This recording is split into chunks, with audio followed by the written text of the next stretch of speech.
Well, hello, Natalie. Welcome to the podcast. Hi, thank you so much for having me. I'm honored that you asked me to come on this podcast. Yes, I'm super excited to dive deep into all things related to YouTube and making money on YouTube because I know you talk a lot about that on your channel, and that's always a hot, fun topic. So, why don't we just first get started with you sharing with our listeners and viewers, because we're now on YouTube, a Cliff Notes version of your journey on YouTube? Yeah, so I started YouTube 8 years ago, and I started it before most people were on it. No one really knew exactly what a YouTuber was. I feel like that wasn't a thing Mhm. yet. You couldn't make money off of it. I started really, really early on, and honestly, just for fun. I was just bored one day, and I watched a few beauty gurus, and I was just like, I can do this. Like, I want to see what that's like. So I just recorded actually on my webcam, and I didn't have any fancy camera or anything, and I just uploaded a lot of makeup tutorials and videos like that at first, and then I kind of took a break for a little bit in high school, maybe a year or two, and I never fully stopped, but I would post like 5 videos a year. Like, it was very, very randomly and inconsistent. And then once I got to college, I began posting consistently and taking it more seriously. So I would post every single week without fail, and I would post fashion videos, makeup videos, but I also started transitioning more to lifestyle. So I would start vlogging in college. I would talk about my college experience, showing more of my real personal life. And I feel like that's what really helped my channel grow. I talked about my major, which was industrial engineering, and I talked about my classes. I showed people my life a lot in college, and I really documented everything. And Mhm. I feel like that's really, really what helped my channel grow. And now I graduated college, and here I am doing it full time. So here, for those of you guys on YouTube, you can kind of check and see check out and see like the kind of videos that you're doing. Definitely a lot of college ones, uh, hmm Coachella, swimsuit. Kind of just sounds like just anything and everything that you felt like chatting about on YouTube. Yeah, it was very much at one point it was like a personal diary, like, and I was vlogging a lot more, and then Mm-hmm. also it was just whatever I was interested in. So it's kind of cool. I can look back and see like what I was interested in at that time. Yeah. So then, why isn't it? Okay, I'm trying to go back. Okay. So you started a while ago. You said 8 years ago. And at that hmm time, were you uploading like pretty consistently? Was it just sporadically? Or like what was your uploading schedule at the time? So when I first started 8 years ago, I was uploading like every single day. I was so consistent Oh. because it was just so fun for me. And also, Mm-hmm. the videos took no time to edit because I was filming them on my MacBook, and like I did not edit them. Like, this was Mm-hmm. before the editing was all crazy and before a lot of people were on it. So the expectations were very low.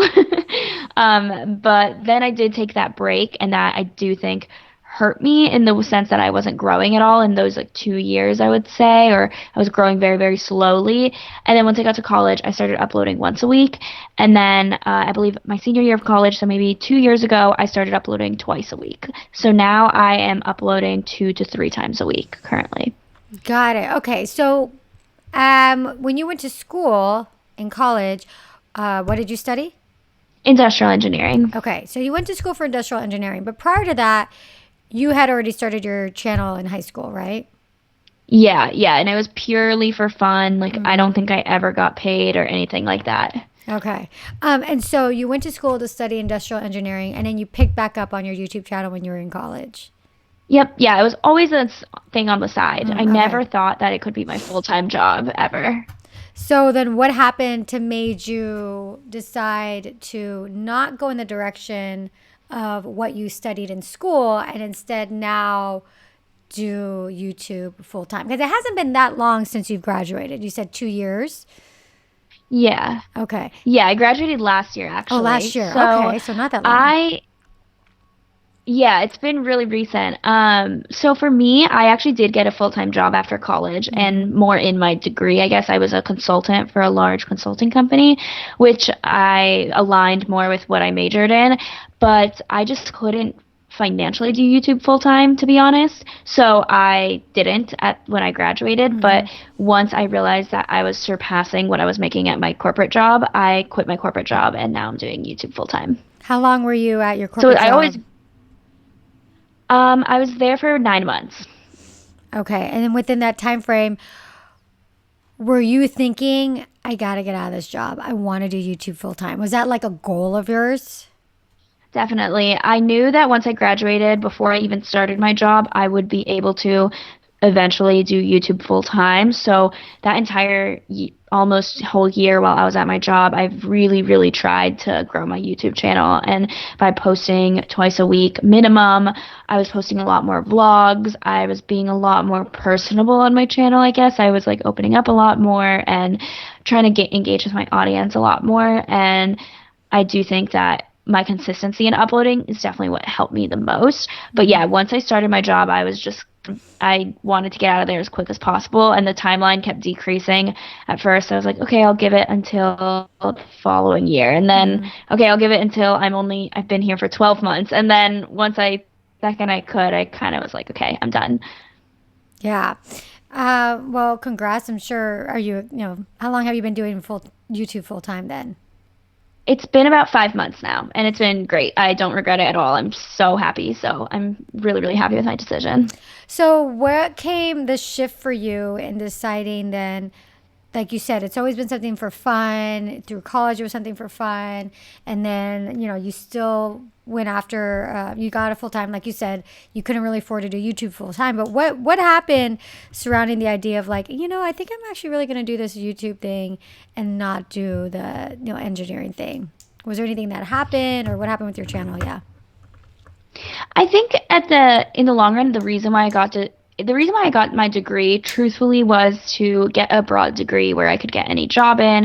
I knew it would be a pretty high paying job. So I just wanted to have that security. So my degree was not out of passion. It was just out of security. Okay. So once I found my passion and I realized that I could turn it into a job, I mean, that was like a huge game changer. So once I realized that I could make YouTube a full-time job, I knew I wanted to do that. And I knew that having a YouTube platform is helpful for expanding into anything else you want to go into. So you can have a podcast, you can have a store, you can have a business, but like having that platform on YouTube is really, really great because you have your audience on there.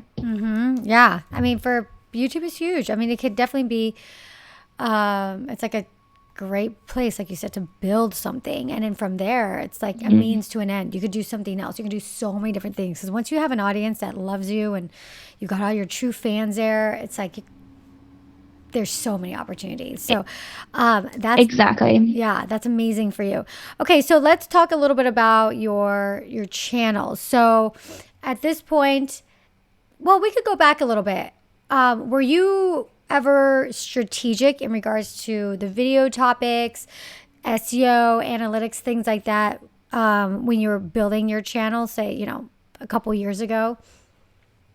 Yeah, definitely. So in the beginning, I was just doing very trendy videos. So whatever was popular, whatever I saw everyone else doing. And then once I started, I guess college, I would say, I really wanted to do videos that I was happy with and that I wanted to do, not just that were popular.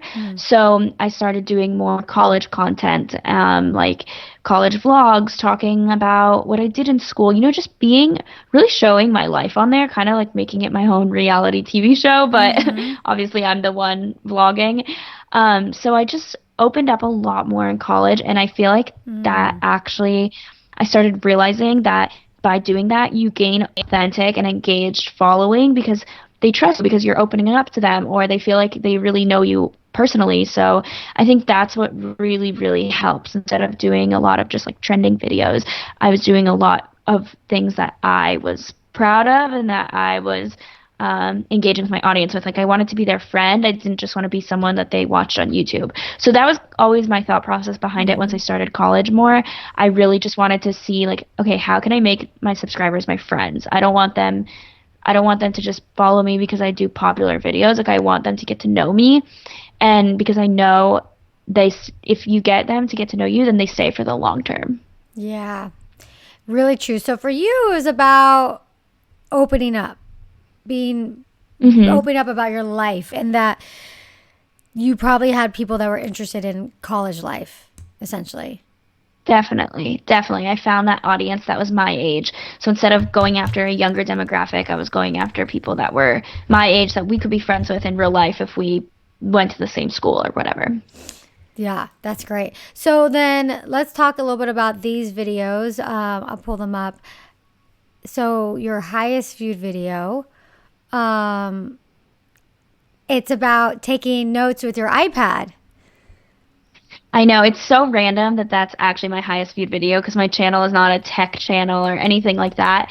But if you watch that video, I show how I take notes, but it's still very me. Like it's not a formal tutorial.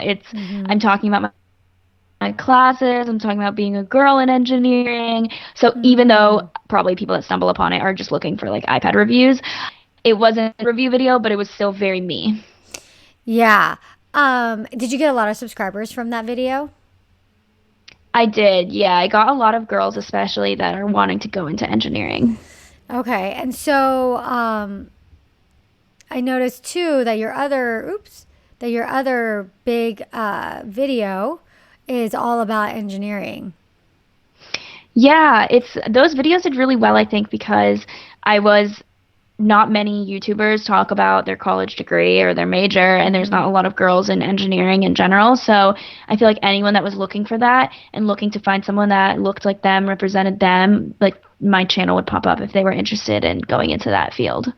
Yeah, because I mean, like, how many female YouTubers, are also engineers? Like you said, there's like not that Right. many. So I feel like you're showing into a certain life or a career or something that there's probably people interested in, and you're just the one to pop up. Exactly. So I feel like for anyone out there, if they have something that is unique or different about them, instead of hiding that because you think it's weird, actually really smart to showcase that because if anyone's looking for that, you'll pop up. Or if people are just curious about it, you'll be the voice for that. Yeah. So did you do a bunch of other engineering videos, like about your life, as an engineering student, in addition to those two ones? I did a few, but a lot of them were incorporated in my vlogs. Okay. So now you have like a bunch of these viewers and stuff and subscribers that are interested in your engineering content from those videos that did well. Did you find that that's what people wanted from you, or were they still really interested in like college life in general? So I feel like because in my engineering videos I was still myself and I was just explaining my day-to-day life, they started viewing me more as a friend versus just like, okay, I'm here for the educational content. Like I wasn't explaining exactly what engineering was. I was just saying it through my own lens and giving my own perspective. Or even in my iPad video, for example, I was doing a review, but I was still being very myself. So I feel like people still followed me and stuck with me because I felt more like a friend to them. So even if I drifted to other content, a lot of people would still follow me because they wanted to know about my life because we already got to know each other. That's how I view it versus some people might have drifted off, but I feel like for the most part, people followed me for me, not just for specific content. Got it. Since I did show so much of my personality. Yeah. So for you, it sounds like you believe that a lot of your key to your success on YouTube has the fact that you just have been really free with just kind of showing who you are and your personality and all that. Exactly. Yeah, I definitely do think that it's because of the way that I have made my YouTube channel. So now that you're not in school anymore, it sounded like a big draw to your channel, and like what you talked a lot about was being in college, your college experience. So how are you shifting away from that? And have you found that maybe is there less interest now that they're not in college? Is there more interest, or like how has that transition been leaving college and as a result now having to change the content of your channel? I actually think there's been a bigger wave of people that have begun following me after college because I do think that a lot of people grew up watching YouTube, and those people are around my age. Like we kind of were the first people to start watching YouTube. I'm 23, by the way, so I feel like a lot of people from 18 to 23 are still watching YouTube, but they want content that they can grow up with, whereas I feel like a lot of content might be shifted towards younger people. So I think that because we're all growing up at the same pace, like a lot of people have followed me post-grad, and there's not many people that are doing post-grad videos. So it's nice to have someone your age, like not, there's so many college YouTubers, and I still think that that's such an amazing market because there's so many college students watching college YouTubers, but there's also still a lot of people that just graduated that are in the same stage as me that are wanting to see that content still, but so many people are still in college, so I feel like it's actually a benefit that I'm post-grad because anyone else who's post-grad that is kind of looking for someone to relate to, I have been there. Like I've graduated, I was in the job hunt, I got a job, I did like working week in my life and stuff, and then I quit that job, I'm starting a business, so I think that anyone going through a similar life change like that can find something that they can relate to on my videos now. Yeah, so you just kind of went along with doing what you're doing, which is talking about your life and like just being true to yourself and what's going on in life. Definitely. Yeah, I know it sounds so easy, like, oh, just be true to yourself. Yeah. But I do think that is such a big thing that is missing, that a lot of people still think like, oh, well, I'm going to try to mimic this person's videos, or I'm going to try to do what's popular. But I feel like you really have so much power in just being real, being yourself, being authentic, and people will like that because people can see authenticity and realness. Yeah, 100%. So how do you decide what videos to do? So normally I try to still have a theme to my videos. So even if it's just a vlog, like a week in my life or something like that, I just still try having a theme. So if I am doing a lot of working calls or a lot of work that week, then I'll do a working theme where I'm talking about how I stay productive. So I'll show like my calendar setup, or I'll show, okay, this week I am trying to budget, so I'll try to show a budgeting segment. I still want people to get value from my channel.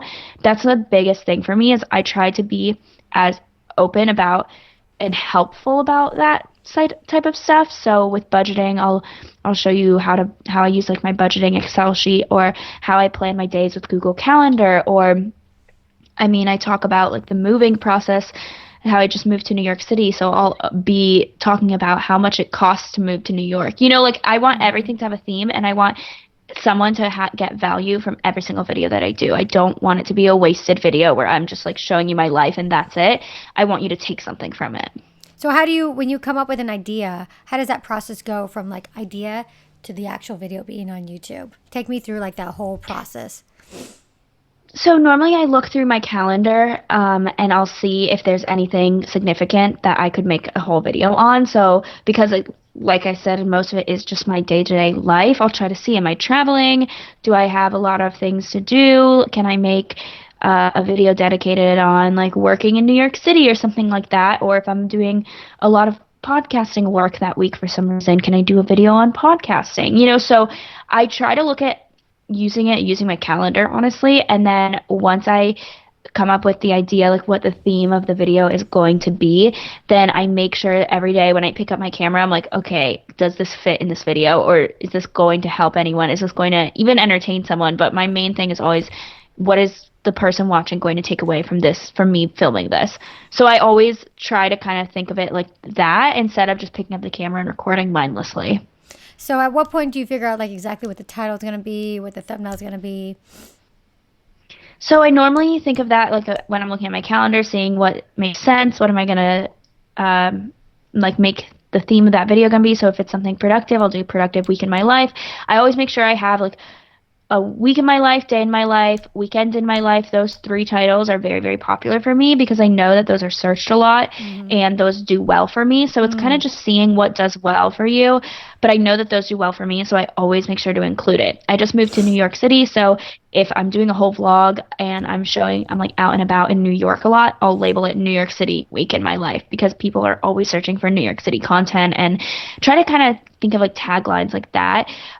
Don't just do like vlog, or college vlog. Put the name of your school, because if anyone's searching the name of your school, then you'll come up, so I get pretty specific in that sense, like New York City vlog, or work week in my life as an influencer. So if anyone's trying to look at what an influencer, quote unquote, does, then my video will come up. So I do try to be specific in those ways when I'm thinking of the title, something that people are going to click on. So yeah, I do see you have a lot of those. So if we're going back, and these are your most popular videos, work morning routine, get ready for me for work. So that's like a morning routine. Full week of workouts, workout with me. Yeah. College morning routine, 2018, New York City, day in my life. Winter work outfits of the week. New York City moving vlog. Let me see. Get ready Yeah, with just being me. very specific, Yeah. I would say. Yeah, that's always something that I want to do. Like if my when I was in college, I would say the name of my school. When I'm in New York, I make sure to say New York City because I want to be able to be found if people are searching for that because those are more specific things. Yeah, that's interesting. So you do all these different like day in the life work, but it's like you're taking different aspects of it, different aspects that people might be interested in. And I saw you did like, Hmm. work day, or day, week in the life working, day in the life living in New York City, day in the life of my Yeah. workouts, or week of the life my workouts. Like that's really interesting because you would think like, well, how many days of my life do I need to really show? But if you do it, like you said, based upon very specific things that you think people are searching for, then you can kind of like really broaden that and come up with like a whole bunch of series focusing on that element. Whether it's your weekend, living in New York City, working, your workouts, what you eat, whatever. Exactly. And like when I was working, I would say as a consultant because that was my job in the past. So, just being specific as possible. You typically people are like, "Oh, well, be more broad because then you'll get more people." But I actually think if you're more specific, then you'll get the specific people looking for that content, so it's like a perfect match. Yeah, 100%. So I'm super curious. So how do you plan and film these types of videos? Because they do take a little bit more work, like day in the life, work week in the life. You've got to like kind of plan it out. It's not just sitting down, okay, I'm going to sit down for, an hour, film this video, whatever. How do you plan all these videos?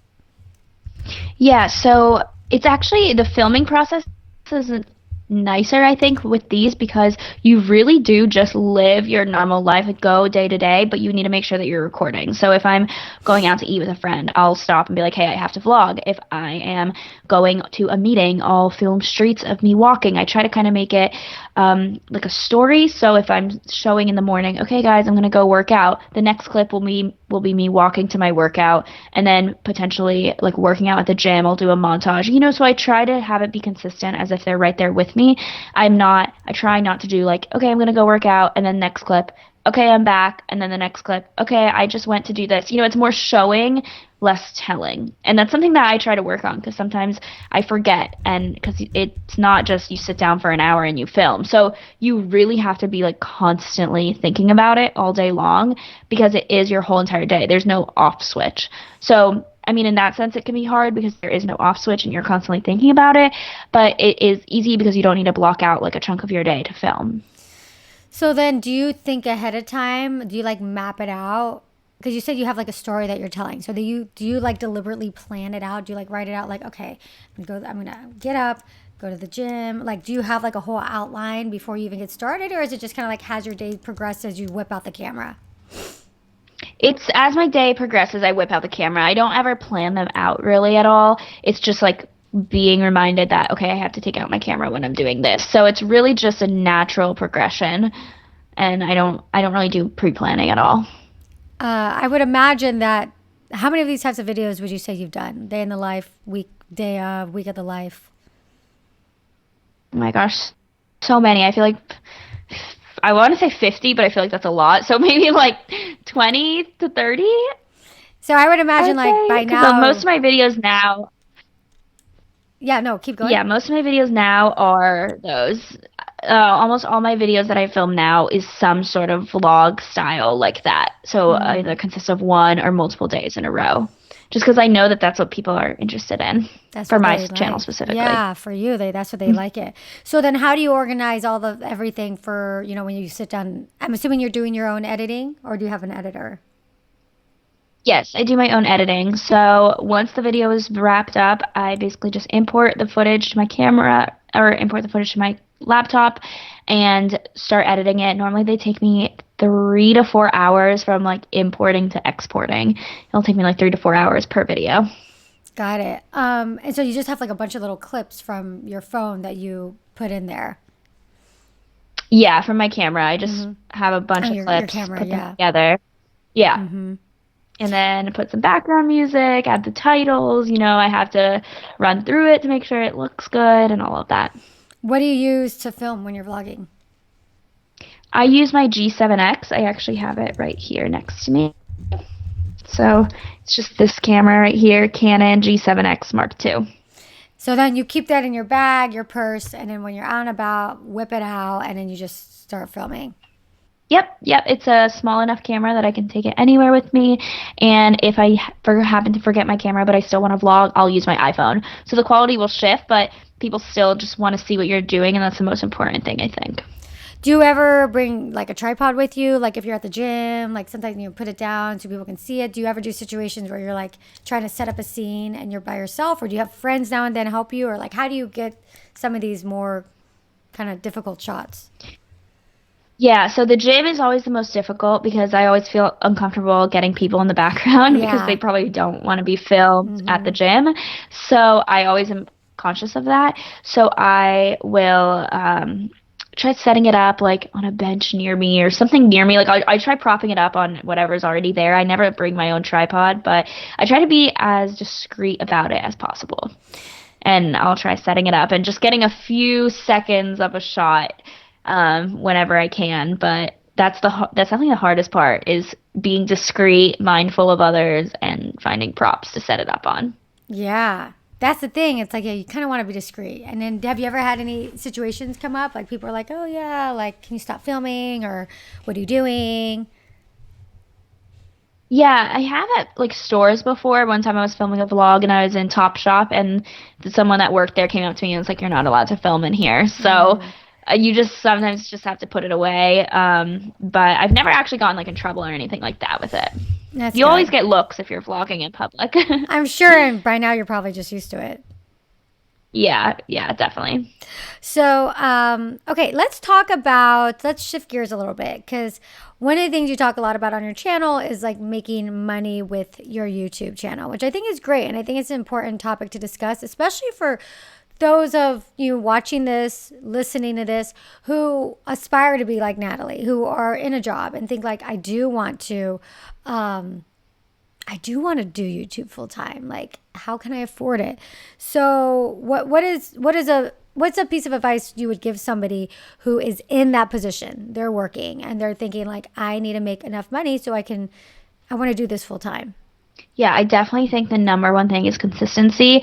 A lot of people want to do it full time and then they'll upload one video and then it doesn't get a lot of views. So then they think, that's it, I can't because this one video didn't get a lot of views. But your first video, your second video, even maybe your 10th video might not get that many views, but eventually if you keep at it and if you are consistent, it will and your channel will grow because YouTube promotes videos that or promotes channels that post frequently. So just even by posting frequently, you're already helping yourself on through the YouTube algorithm. So I think being consistent and posting at least once a week, and I say minimum once a week, is going to be the most helpful because YouTube algorithm will promote you and also people will get to know you and they'll look forward to seeing your channel versus if you just post one video here and there, people aren't going to be able to rely on you, so they're never going to go and check back if you've uploaded because you're not consistent and you're not reliable. So I think consistency is by far the number one thing. And the more videos you have out there, the more chances one of those videos will be recommended to other people.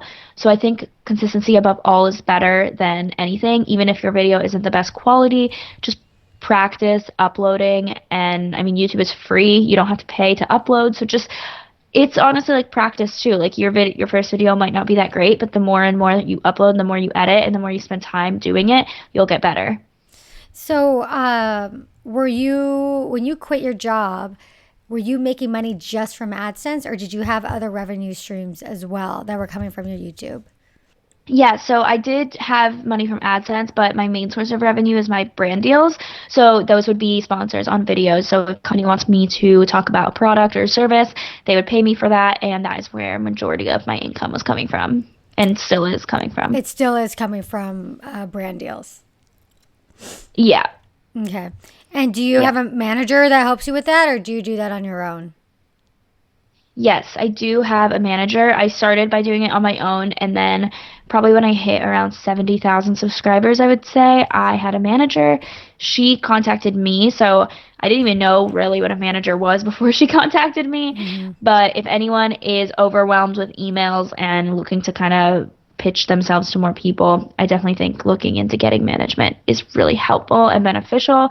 But of course, I wouldn't do that in the beginning because you want to learn about YouTube yourself. And also, I feel like it's better once you get more emails and more inquiries or whatnot. Because if not, I feel like pitching yourself is totally fine. And you get to learn a lot about YouTube. So I do think that not having management is definitely a doable thing as well. And there is a resource, actually. I don't know if you know what it is, Social Blue Book. Have you talked about that on your channel before? Yeah, You can Social talk Blue about Book it, is yeah. great for seeing your rate. So I know it's so confusing what to charge because it is a taboo topic and people unfortunately don't talk about it. So Social Blue Book is a great resource to see how much you're worth. Yeah. I mean, what do you think? Like, what do you think is the going rate for somebody for like a sponsorship? I think a lot of times you just got to take your average views and multiply that by probably the CPM, which CPM stands for cost per mil, which stands for cost per thousand, essentially. So cost per thousand views for sponsored posts, I would say is like $20. And I know that's high, so it's not going to be the same as your AdSense CPM, but for brand deals, I think charging around $20 per thousand views for a lot of brands is a doable going rate, but obviously there's always room for negotiation for starting out, or maybe not even $20. I mean, it ranges so much. It can be anywhere from $10 to $50, so it just completely depends on the brand, type of video, the type of content, their budget, so it's such a huge range. That's why I always recommend going towards that website because it takes into so much into account. Definitely. So, I also noticed that you have a online like shop that you talk Yes, about. so I do have an online store. Currently, it's on pause right now while I figure out what I want the future of that to be. Just because I've moved to New York City and an online store requires inventory, so it's just been difficult, I guess, running that. So that's why I did put it on pause, but I did start online consulting services. So that is my main goal this year, is to really grow that. And I am consulting people on growing their personal brand through social media, through YouTube, and also helping with online business strategy and brand strategy, like marketing strategy for online businesses and brands. So that's my main focus right now, and I feel like it's definitely more up my alley. And from the store, I definitely learned a lot about running a business and marketing and just the operations behind it. So I realized that my passion was helping other people with that. So I'm excited to have started that consulting services. So people can now hire me for one-on-one sessions, and we will talk about just how to grow your personal brand and then marketing strategies as well. And that's cool. So that's like another revenue stream for you now, the consulting. Yeah, yeah, exactly. That's awesome. Well, good for you on Thank that. you. Yeah. And then Thank like, you. yeah, I mean, I had an apparel line. We sold our stuff online, but we sold our stuff in stores and stuff like that. We manufactured our own clothing, and like I'm familiar with that world. And yeah, having an online shop, it's not easy. I mean, yeah, you have to have inventory. It's a lot of work. It's a lot of work. Yeah, yeah. When I saw that you had that, I'm Exactly. like, oh wow. I'm wondering like what she's doing, how much time that is. So it's always fun to experiment and try different things. And then when you realize, okay, I'm not sure if this is right or not, just like move on and try something else. Totally. Totally. Yep. I completely agree. So, do you ever, what about affiliates? Is that something that you utilize? Yeah, so I do have affiliate marketing as well. I have an Amazon storefront that I actually just created. It took me way too long to create that. But I just created that, so I do get affiliate link or affiliate commission if people buy using my link, and then I do use magic links as well for if I ever mention anything in a video, I'll link it, and then if anyone purchases anything through my link, then I get a commission, which it's actually really really nice passive income because you don't have to do anything, you just link it, and then if people happen to buy, then you get money. So what percentage of your income would you say is AdSense versus brand sponsors versus affiliates, your consulting? I would say, yeah, I would say brand deals is probably still 60%. Oh, wow. So I would say 60. Sponsorship or AdSense might be 30, and then the rest is 10. So how many brand deals are you doing about a month? I do probably about 3 to 4 brand deals a month, I would say. Okay. And it can vary from Instagram, YouTube. Those are my top 2. So I would say 3 to 4 a month. Got it. And so maybe 5 some months. Okay. And you're uploading twice a week? Yes. Got it. Okay. Sometimes 3 times a week. I've been trying to do 3 times a week. Yeah, so I was actually going to ask you, so what have things changed for you in regards to your schedule, in regards to just your channel in general, maybe brand deals, since you have started doing this full time? I definitely had more time to focus on it, so that's why I went from 2 to trying to upload 3 times a week, just because I do have more time to edit, to film. I think that also in terms of brand deals, it's a lot easier for me to do them because when I was working a 9 to 5, and brands are also on a 9 to 5 schedule a lot of times. So I would have missed opportunities. Like I couldn't take phone calls. I couldn't work with them as much. I couldn't travel as much if a brand wanted to travel, so now I just have so much more opportunity to say yes to things, which is really, really nice. Yeah, that's great. How do you balance being really, really authentic and true to your audience with having, 3 to 5 brand deals a month without being able to work it in there without your audience, Yeah. Yeah, you know what I'm asking. Yeah, so it's good that I have YouTube and Instagram, so it's not all in one platform, which is good. But I really do only do partnerships with brands that I love, so I'll make sure to test an item before doing it. And also I have some long-term partnerships, so I do about 2 sponsors or 2 brand deals a month with Squarespace, and that's a pretty consistent partnership. So that counts in terms of my 3 to 5, 2 of them being Squarespace, and it's only a 30-second mention, and it's also a website service that I use every single day, like my consulting services. I built my website on Squarespace. I was using it before they even contacted me as a sponsor, so I really do only use things that I genuinely love, and I turn down brand deals a lot. So if I don't actually enjoy the product, and I'm always super open about that with my viewers, I explain why I use it. I pretty much always show brands in multiple videos. So if I'm doing a brand deal with, for example, a hair product, I'll make sure that in my other videos, sometimes you might see that hair product, even if it's not sponsored, just so people can see that I'm actually using it in day-to-day life. And it's not I'm just going to place it there so it looks like it.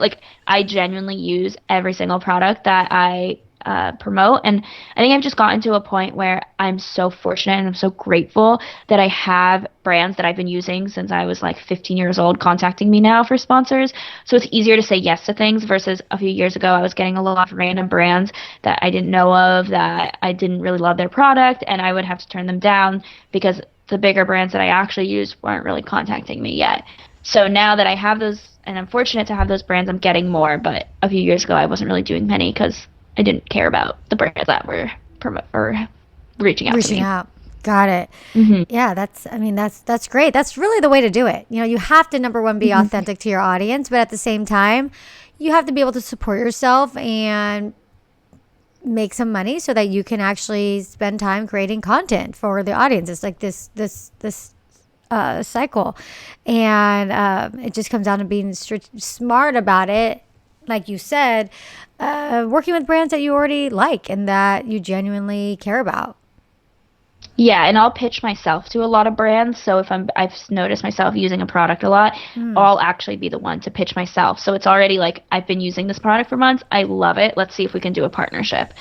Oh, that's interesting. So, are you the one doing the pitching, or is your manager doing it? I do. My manager does it, but I'll like send her a list of brands, and I'll be like, "Hey, like, do you think that we could reach out to these people?" And then she'll reach out to them and pitch me to them. So that I feel like makes it a lot more authentic because it's like I'm going to them, not they're coming to me. Yeah, that's really interesting. And so, how many of the brand deals that you have right now are from people that you actively reached out to? I would say probably in total, it's still not a majority. It's probably 15% out of all of them. It's probably 15% is ones that I've reached out to.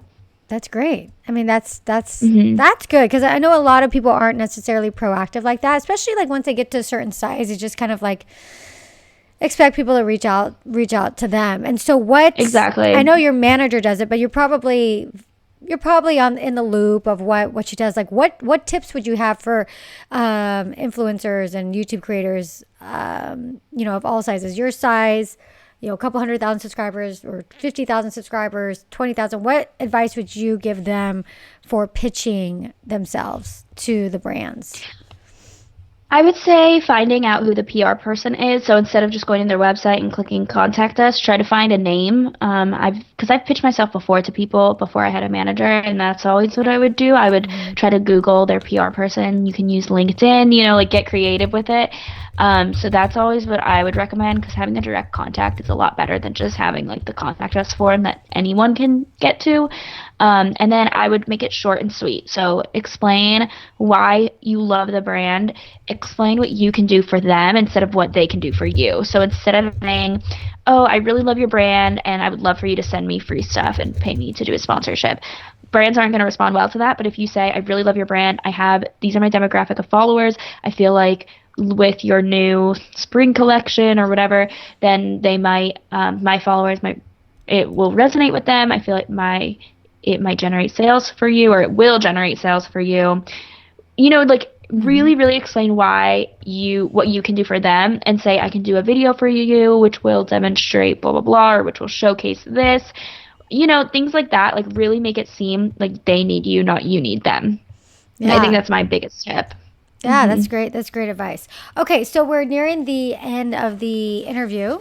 And so I call this the Power Hour segment. And these are the same questions I ask every single person that's come on the show.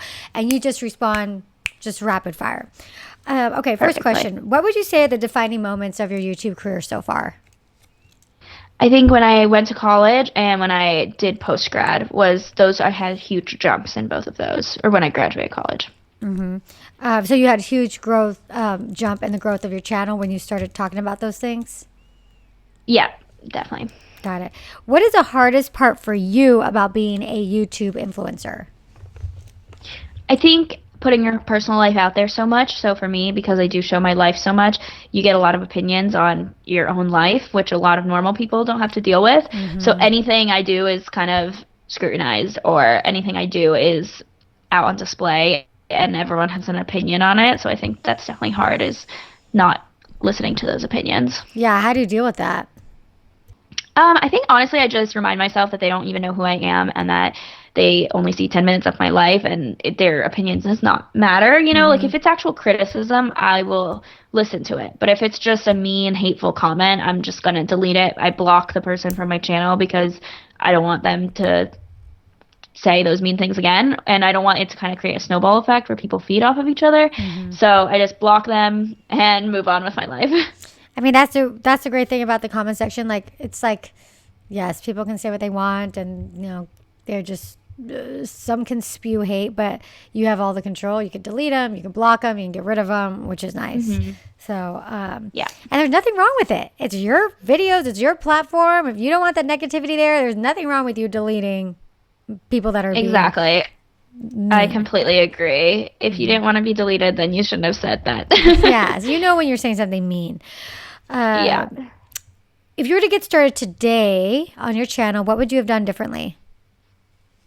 I think I would have been posting more consistently, like from the beginning, not not let anyone stop me from posting, not getting embarrassed of what people thought about me. And I would open up from the start. So I would be like very much myself instead of just trying to be popular. So you felt at the beginning you were just kind of like trying to fit in and do what all Yeah. the cool kids were doing. Definitely. Yeah. Definitely. I was doing whatever was trending and which can help some, but for me, I know that being myself is like what would make me happier in the long run. Yeah. What are you most proud of when it comes to your channel? I'm very proud of the community that has grown from it. I feel like it's a lot of girls that are very motivating and very much like they want to start their own business. They want to climb the corporate ladder. They want to like work and be super successful. And I love that. Like, I love that I'm encouraging girls to go after their dreams in a sense, and also that they are encouraging each other. So I don't even have to be the one saying it. Like, the comment section is so positive and so motivating, and I really, really love that. That's awesome. Yeah, and I think it's the top down, it's kind of like you and your content and what you're messaging will have an effect on that community, and that community is a reflection of you and what you're doing. And so that's a great thing to be proud of. If you can change one thing about YouTube, what would it be?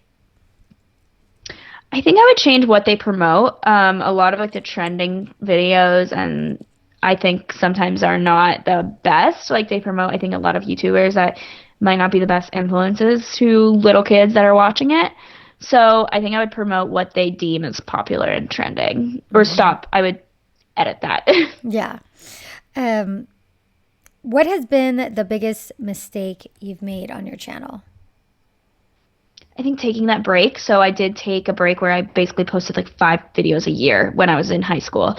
And it was because other people were making fun of me and I was embarrassed and insecure. So I think I would just wish that I could have kept going through that and not listen to those people, because who knows like where my channel would be now if I was more consistent.